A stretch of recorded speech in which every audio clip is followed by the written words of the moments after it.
Well, Dr. Rebecca Heiss, unpacking the paradoxes of the way humans think is Dr. Heiss's life work. Her research has been designated transformative by the National Science Foundation. Rebecca taught at South Carolina Governor's School for Science and Mathematics and later was recruited to be among the founding faculty members to develop a startup school to nurture entrepreneurial minds and approach learning through impact. She's the founder and CEO of Lucidity, a continuous 360 review app providing user ongoing fearless feedback and challenging them to grow in self-awareness. Rebecca's book Instinct has just been released, and we have a copy back here. I do. Yep, I do. yep. I do. And I got to tell you, Rebecca, he has turned the corners. He has highlighted it. He has made notes in it, and he said he's going to let me borrow it. Although I will get my own copy. Okay, Rebecca. super. I'm glad to hear it. So before Rebecca talks, let me tell you something. We are so grateful to have Rebecca. She's very difficult. She is absolutely one of the top speakers in the country right now, and funny and entertaining, inspiring and smart. And like when I say smart, Bill, I mean like Dr. Smart. You understand that, don't you? Light years above us. Oh, light years above us. We are so lucky to have her. I have read this entire book. I have marked it up. Anybody that is interested, I'm going to have a 45-minute interview with her tomorrow on Local Biz Now, and it is a great book, and I just want people to sit back, get some popcorn, because you had Elizabeth, you had Nicole, and we're going to top it off with absolutely one of the smartest women that I have been able to be in contact with the entire year. Rebecca, please take it away. Oh my goodness. Thank you so much for that introduction. Is just a little humbling, actually. And I know Nicole personally. I cannot say I'm going to top Nicole, but I will give it my best shot. I am so honored to be here with you all today. So thank you for allowing me to join you and share a little bit about what I call fearless leadership.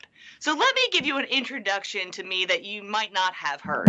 And yes, it is true, I am a doctor, but I am not the useful kind of doctor. I'm a PhD. I study stress physiology, but I didn't always want to go that route. That is me. Now, you guys don't know me probably well enough to laugh, but please, I want to give you permission to do so. That is me as an 8-year-old, and by golly, I know exactly who I am and what I want to be when I grow up. And no, it is not a farmer. It is a professional speaker. I love the theater. I love the stage. I want to be on it so badly. I can almost taste it. The small problem is that I grew up in a really small town in upstate New York. So not a whole lot of theater opportunities there. So I did the next best thing. I joined my local 4-H. And in local 4-H, you can enter these public speaking competitions. So I did. I entered my citywide competition. And you guys, I won. Oh, no big deal, though, because I did mention I'm from a really small town. I think I was the only competitor. But it made me feel good, right? I got to go to county now, and I'm excited because in county, there's some other competitors, and I'm a little nervous about this, but I step up there, I give it my best, and guys, imagine my surprise when they call my name number one. I am feeling like the top of the world because, man, I already know where I'm headed. So now I'm going to state, and this is a big deal. I'm starting to get a little nervous because suddenly it's not just me that knows my dream. It's my parents. It's my teachers. It's my friends, my family. The whole community starts talking about Rebecca, the public speaker, right? My whole identity has gotten tied to this thing that I do. And so now I'm really scared. So the day of the competition rolls around. What do you think happens? I don't win. I don't lose either. I actually never show up.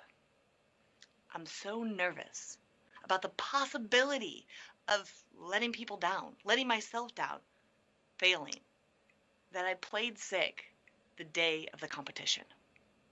So my question to all of you listening tonight is, where are you playing sick in your own life?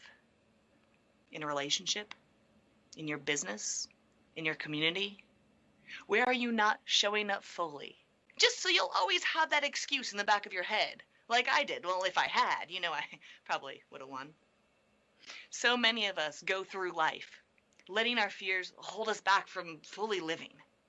But we have the power to take back control over our fears, to become superheroes again of our own existence. The small problem here is that if you've ever watched a superhero film, you'll know that the origin story is a little bit painful. And so that's where we have to start tonight. The painful origin story that we all share. It's this one. Are you ready? We all have lousy brains. I'm not trying to insult you. I've got a lousy brain too. It's just that our brains aren't built for this world. They're built for this one.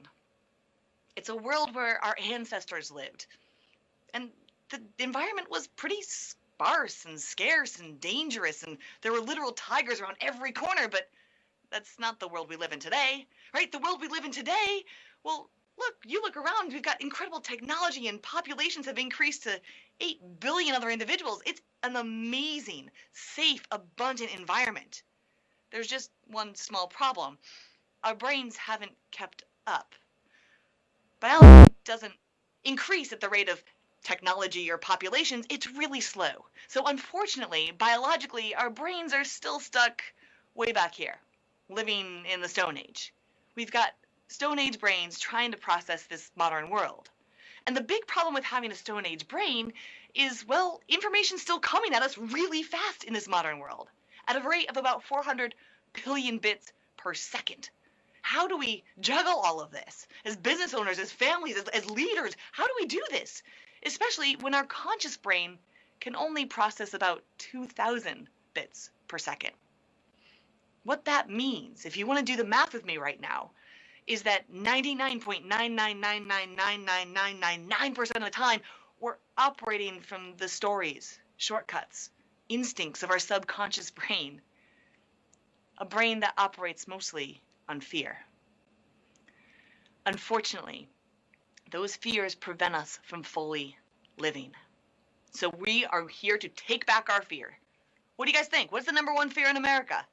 Whew, there's a lot, aren't there? A whole bunch. We could talk about COVID. That's been a big fear. Small businesses right now are really struggling. Oh my gosh, big fears. Financial insecurity, rejection, failure.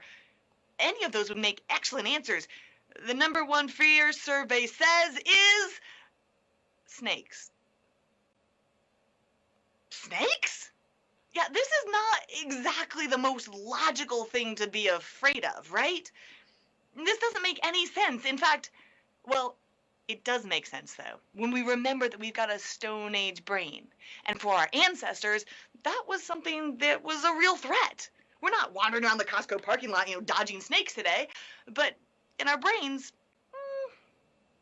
Now, if we're conscious, cognitive thinking beings, which I like to think we all are, what should our #1 fear be? I'd argue it's this.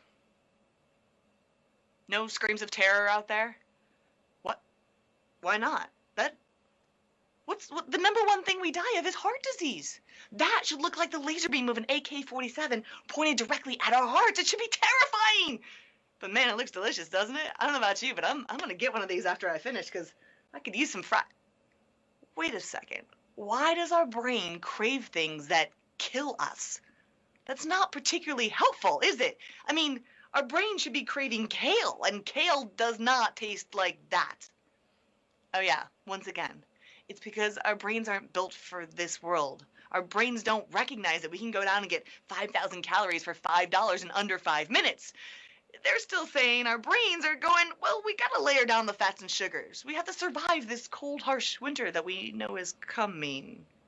Wait a second, that's what thermostats are for. Unfortunately, our brains have not caught up to the modern world, and we bring that into our businesses as well. So imagine back in Stone Age days, maybe it was your job to go out and pick the berries. So you're out and having a lovely day, just picking berries, lovely day, and you hear a little rustling behind you, just a little movement in the bushes. Maybe your eyes pick up a little peripheral vision there. What should you immediately do? No, like run, get out of Dodge, right? You at least need to look and check to see what that is, because it's probably a tiger, a snake, a thing that's going to get you. Now, luckily, today's safe, modern environment, we don't have anything like that that's pulling our attention and dinging in our What? Oh, right. And our brain, every time there's a ping, there's a ding, there's that thing that coming in, we're like, oh my gosh, I gotta do that thing that immediately is a snake, it's a tiger, no, it's not, it's Kathy. We like Kathy. But our brains don't know that, because our brains fall first to fear, because it's fear that kept us alive. Unfortunately, we don't rise to the level of our expectations. We fall to the level of our training.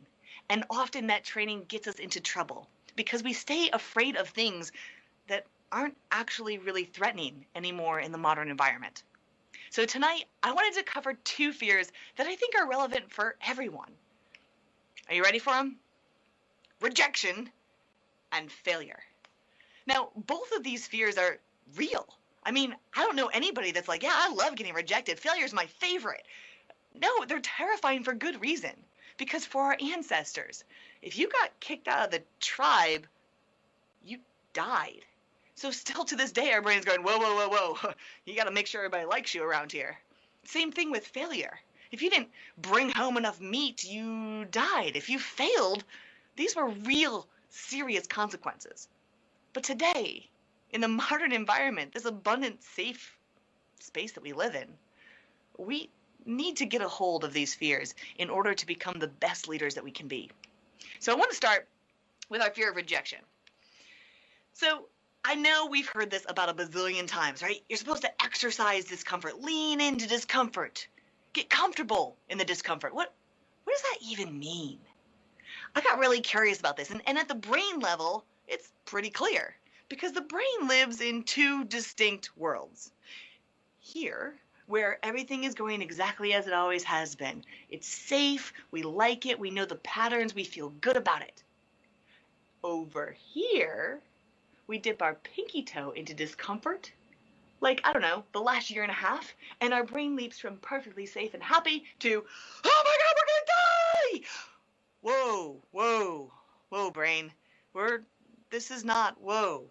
Just a little bit of discomfort does not equal death. But our brains don't know that. Our brains have this really important shortcut that our ancestors had, which was a little bit of discomfort, like you're a little bit cold or a little bit hungry, means death is right on the heels. Today, most of life doesn't take place in perfect safety or imminent death.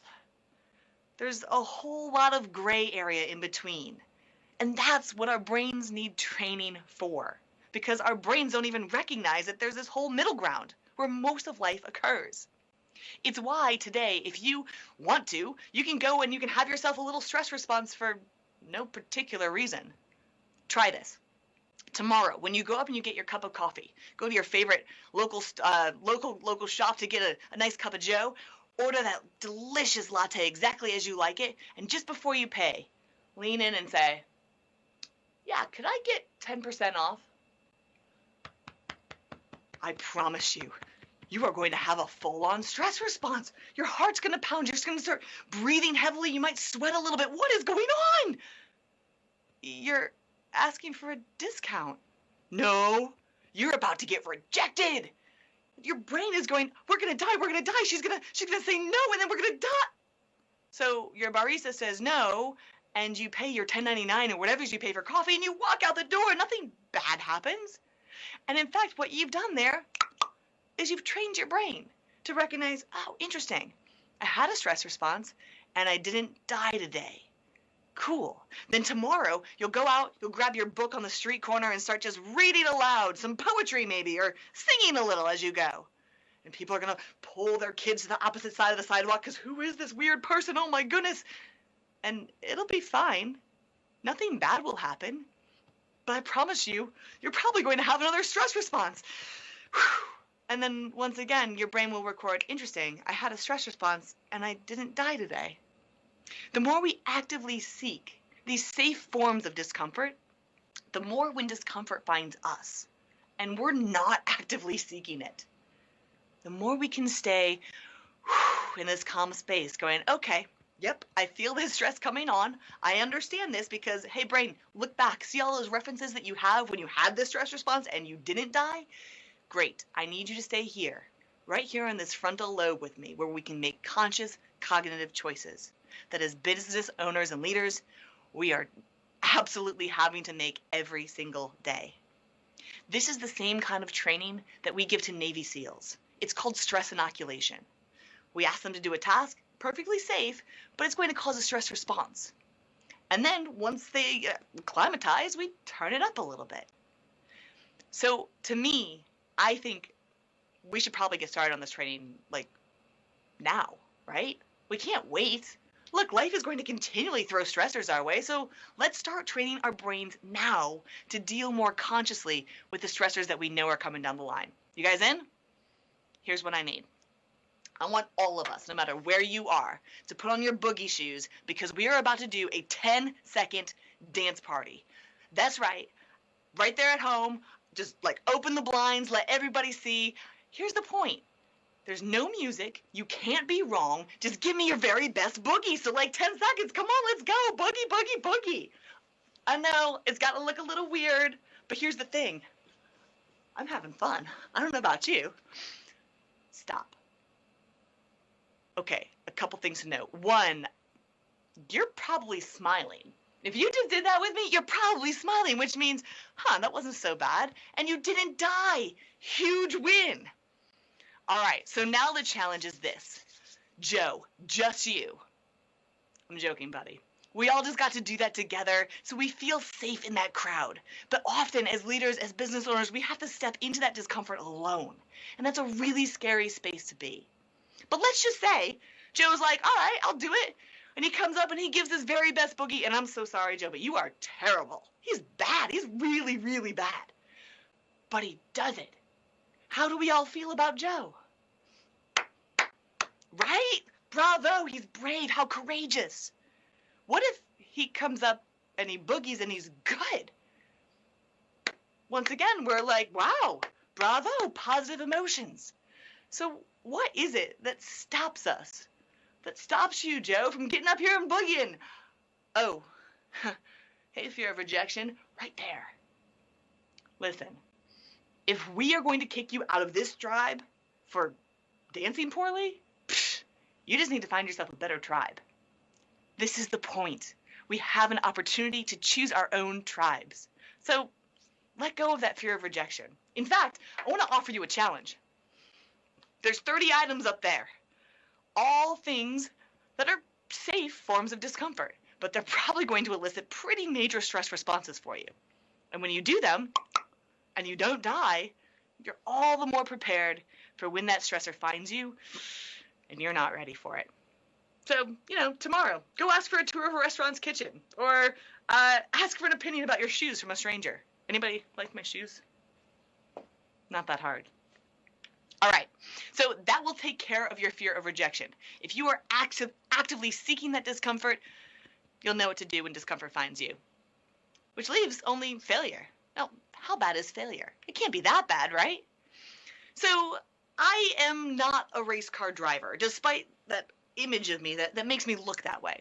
My husband, however, has been driving cars for 20 years. He loves racing. I'm like, I don't know, I don't get it. Like, you drive fast in a circle, whatever. He's like, Beck, you just need to try it. I was like, okay, all right, I'll do it. So we had an opportunity to have a little race weekend. I was like, all right, I got this. Let me show you how I can do this. So here it is. This is me driving. And you can see me here. My husband's in front, and the instructor is in front of him. And, I'm feeling pretty confident. You can see it's 11:52 in the morning. So I've been driving now for, at least the last 3 hours. So I'm going, this isn't so hard, guys. As a matter of fact, I think I can take you boys.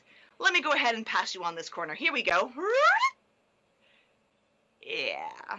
The video is muted here because there are a few choice words that I might have said in the moment.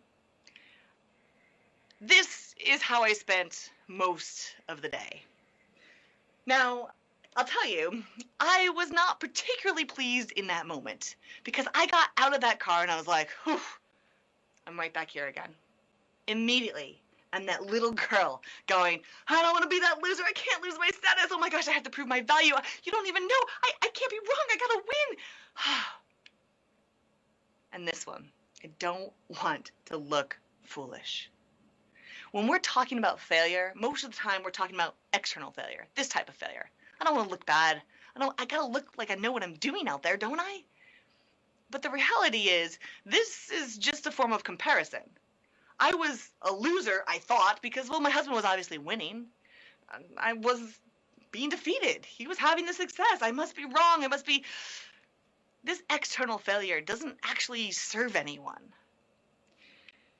Instead, I did not want to be that little girl again, because that little girl had the only kind of failure that really matters. This one, a core failure. A core failure is the compromising of your own values, worth, and promise. That's what the 8-year-old did when she didn't show up for that state competition. So I had a big decision to make. I'm sitting there really angry, really upset, kind of like crying those hot tears of shame. Like, I'm fine, I'm great, it's good. Because everybody else is having a good time. But I'm now a little bit upset. And I'm leaning against the fence post, and an instructor comes up. And he leans up against the post with me, and he's like, Beck, there's 2 types of drivers out there. He says, there's drivers like your husband, and he's pretty good. And I was like, you know what, I don't need this right now, right? Because I'm stuck in comparison mode. But then he goes on, and he's like, but he's never going to be great. I was like, oh, say more. He's never going to be great until he does what you just did there. Until he pushes that car too hard, too fast, and spins out like that, he'll never know how fast he can go or how far he can push that car. You have to keep failing. I was like, great, okay. Well, that means that I must be the good kind of driver, huh? And he looked at me and he was like, no. No, drivers like you, they usually quit. And he walked away. Core failure. I had a choice to make. Over his shoulder, he shouted, he's like, oh, one more word of advice. When you get back in the car, just drive your own freaking car. Quit chasing everybody else. It's so easy for us to get caught up in this idea that everybody else knows what they're doing, and I have to prove my value, I have to prove my worth because I don't want to look bad. We have what I call first-time fears. Now, when we're little, we don't have this. We're looking around and Johnny and Susie, and we're all falling off our bike together. It's fine. But at some point in time, some age we've all hit, we look around and we just are expected to know everything. At least that's the story that we tell ourselves. Well, you should know how to do this. You should know how to drive a race car. Why? It's the first time I've done it. Shoot, I mean, listen, there's 15-year-olds making billions of dollars on TikTok, for God's sakes. What have I done with my life? When we get stuck in these first-time fears, we don't recognize that, in fact, a failure is just a not yet moment. If I truly want to be a race car driver, great. Okay, I'm not ready yet. What's the next thing that I need to do if my goal truly is to beat my husband? When we do this, we start to change the patterns in our brains. Because our brain believes if we don't win, we die.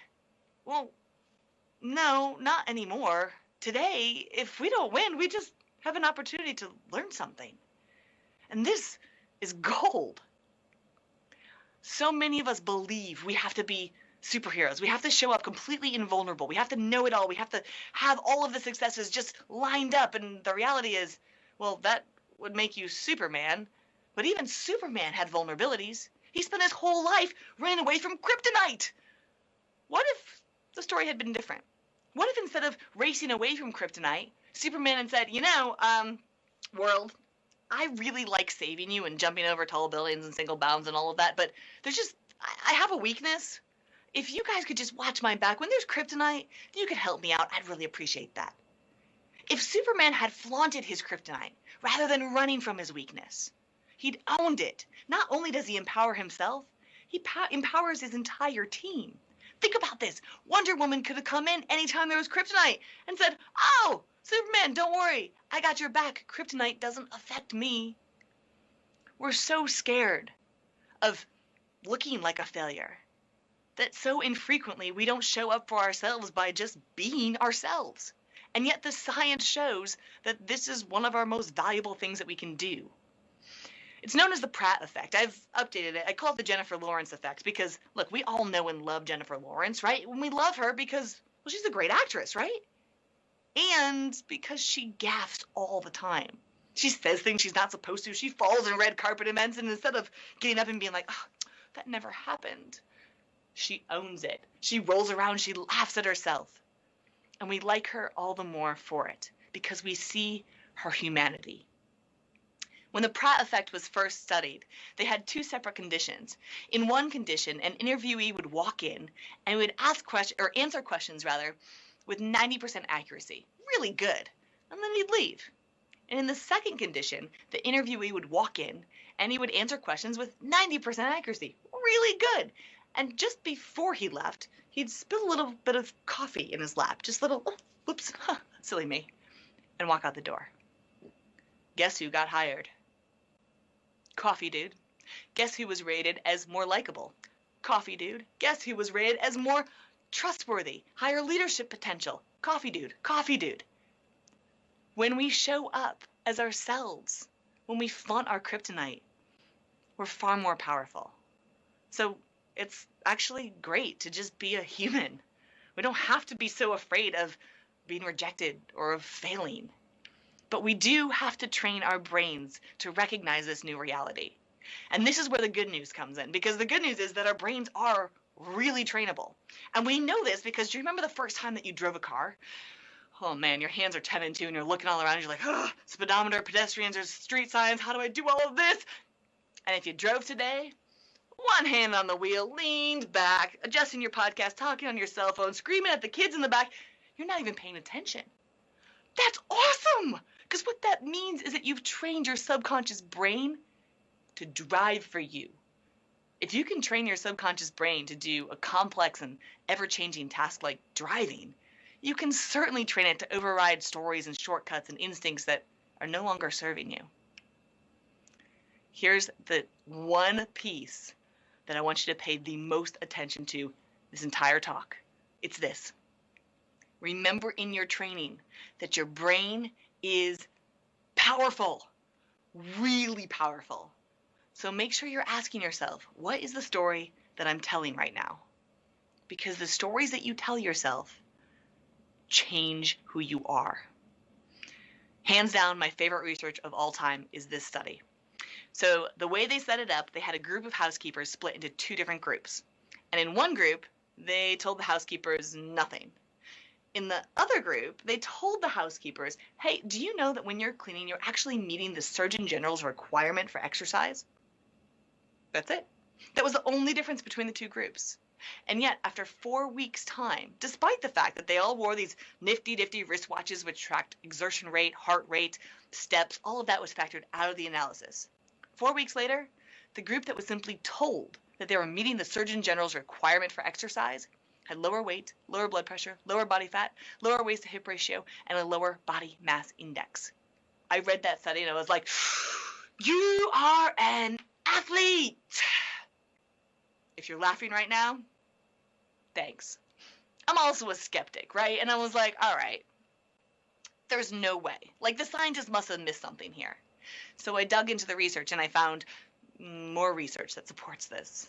And I found more research that supports this. And ultimately, I got to do some research that supported this. It turns out, I think we're a bit too dismissive of the placebo effect. We're like, oh, the placebo, oh, well, that's just the story that your brain is telling. Pfft. Yeah, the story that your brain is telling is incredibly powerful. It manifests changes in your body, in your relationship with yourself, and in your relationship with others.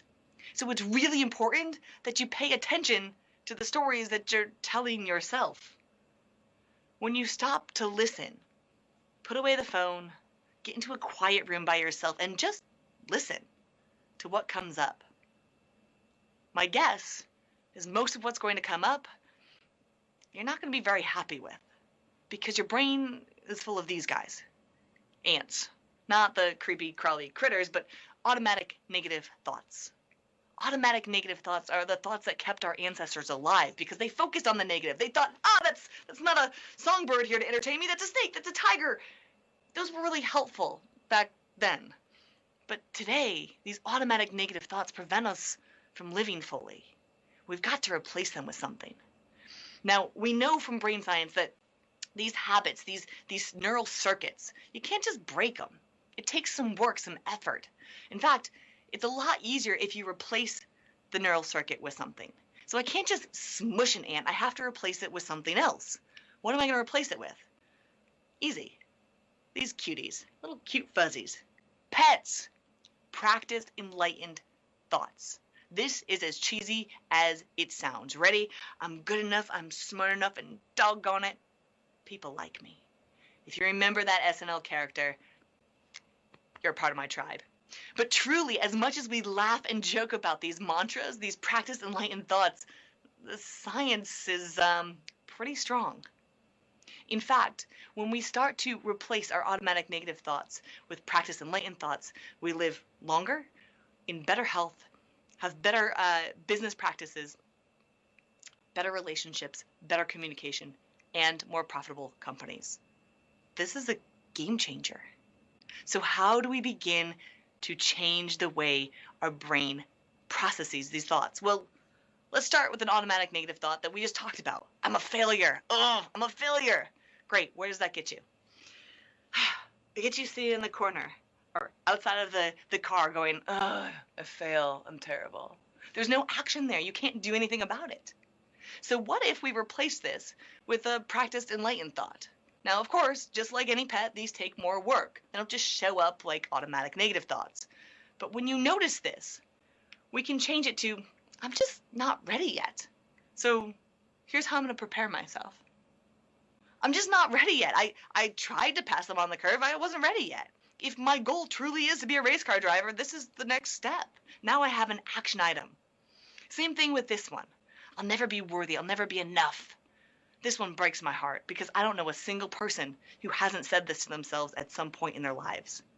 And yet, I know very few who have asked themselves this question. Are you ready? For whom? Who are you trying to be worthy and enough for? What if you were just enough as you are? What if you didn't have to prove yourself?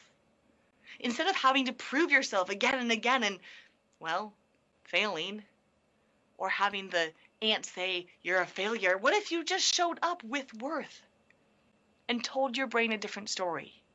It begins to change your relationships, not only with yourself, but with everyone you encounter. And then finally, my favorite. Ready? It's a snake.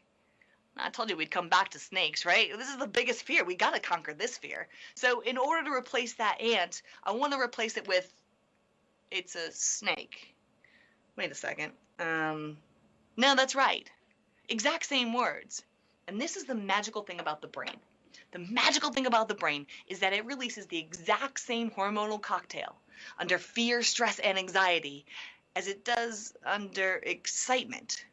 So when we're in fear, when we're stressed out, when we're anxious, our brain and body react by producing adrenaline and cortisol and dopamine and happy hormones like serotonin and this incredibly complex mixture. And yet, when we're excited, it releases the exact same mixture. So the only difference between what we're experiencing under fear and under excitement is the interpretation. How are we interpreting the signal that we're feeling in our body? Are we choosing an adventure or are we choosing an ordeal? I think this is one of the most powerful concepts that anybody can start to begin practicing in their own lives. You can have two people sitting next to each other on a roller coaster. One's going, whee! And the next person next to him is going, ah! Because one is having an adventure and the other is having an ordeal. Life is going to continue to be roller coasters, especially for small business owners. There's always another dip along the way and another advantage. When we can show up and continue to choose adventures, I guarantee you're going to have a lot more fun along that ride. So here's where I want to close. My dad was a minister, and he used to tell all kinds of amazing stories. This is the only one sermon that I remember. But it was a good one. He stood in front of his congregation with a bottle of water, and he started shaking it, and the water's going everywhere. And I'm like, whoa, this is cool. You have my attention, sir. And he asked his congregation a very simple question. He asked them, why does the water spill out? And I thought, well, this is easy, right? He's shaking the bottle. Of course the water's spilling out. Well, that wasn't the answer. The answer was the water spills out because it's water that's inside. What's inside of you? When life shakes you, which inevitably it will, it is. What's spilling out of you? And my guess is it's fear. Fear spills out of all of us in the form of stories and instincts and shortcuts we don't mean to have spill out. So imagine how you can begin to take back your power by becoming a little more fearless. Now notice, less is in parentheses. I'm not saying go out there and be fearless. There's nothing to fear. Of course there's things to fear. But the question is, are they actual tigers? Are they real life threatening situations? Or are they cage tigers? Are they fears like rejection and failure that really we need to start dealing with very differently? Imagine how you can show up in your life as a fearless leader. That's where I leave you guys tonight. Thank you so much for your time and your attention. I'm looking forward to talking a lot more with you tonight and tomorrow. Can you hear us, Rebecca? I can. Rebecca, thank you so much. I want to make sure everybody knows that it wasn't a whole lot of arm twisting to get you to do this for us. You graciously chose to do this, and we thank you. I have to thank Chuck for introducing us, and you can punish him later for that. I tried to look like him tonight. I wore my orange jumpsuit just for him. and I see he likes you enough that he let you use his new toy with that big board behind you. It's pretty fun, isn't it? It is great. So Rebecca, I got a couple of questions. I took some notes, and I got a couple of questions for you. So the statement you made, just drive your own car. Like, that's so clean and pure, and why is that so hard to do? Why do I care that Bill cares whether my coat is handsome or not? This is a fundamental fear for us, is we are constantly worried about what others think of us because, well, if they don't like us and they kick us out of the tribe, we die. That's in our heads. Like, our brains believe that. But we know that's not reality. So when we begin to update our software, as it were, right, we can realize, oh, you know what? Actually, Bill is just as worried about how he looks as I am about how I look. And so the more we recognize these biases in others, we can go, oh, it doesn't matter. My favorite thing, I have people telling me all the time, like, hey, how can I look better in Zoom meetings, right? This has been a big thing. I'm like, dude, stop worrying about you. Nobody's looking at you. Everybody's looking at themselves, right? Everybody's looking at themselves. That's so funny. And you said something else. It's like the core of small business.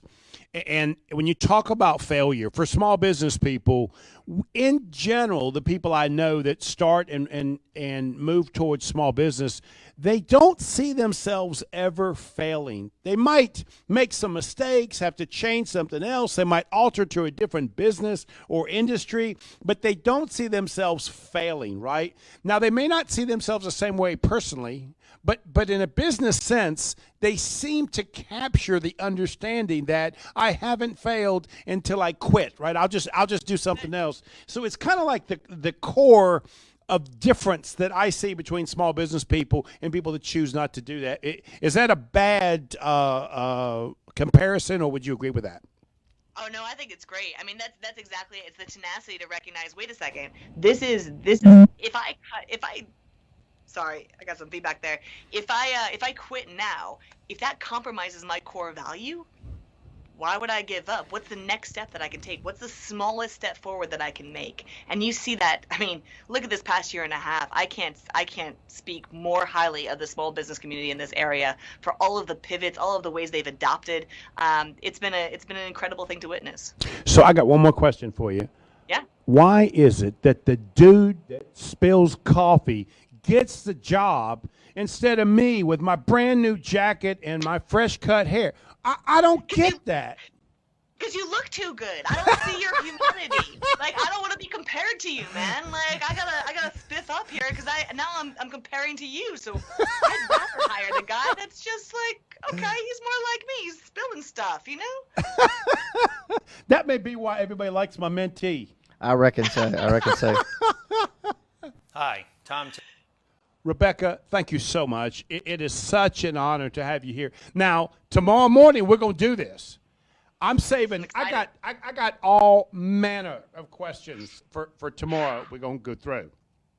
Good. I'm sure I'm you got excited. the I can't answers wait. because you wrote the book. Thank you so much for doing this. We really do appreciate it, and I look forward to talking to you tomorrow morning. If anybody wants to hear that interview, it's going to be at 8 o'clock tomorrow on WSIC Radio. And Rebecca, you have topped off a fabulous small business show, and I can't thank you enough for doing that. It was absolutely my pleasure. Thank you for having me on. Thank you. And so, Bill, I think all we've got to do is thank sponsors one more time, buddy. Well, yeah, absolutely. We want to thank Novant Health Huntersville Medical Center for being our presenting sponsor of the whole Small Business Week. We want to thank Central Piedmont Community College, CPCC, also Business Today, Cornelius Today, and Lakeside Living Magazine. And I want to thank everybody for watching. I want to thank everybody that took time to watch. This has been recorded, and there's opportunities to continue to see it because it's going to live on YouTube.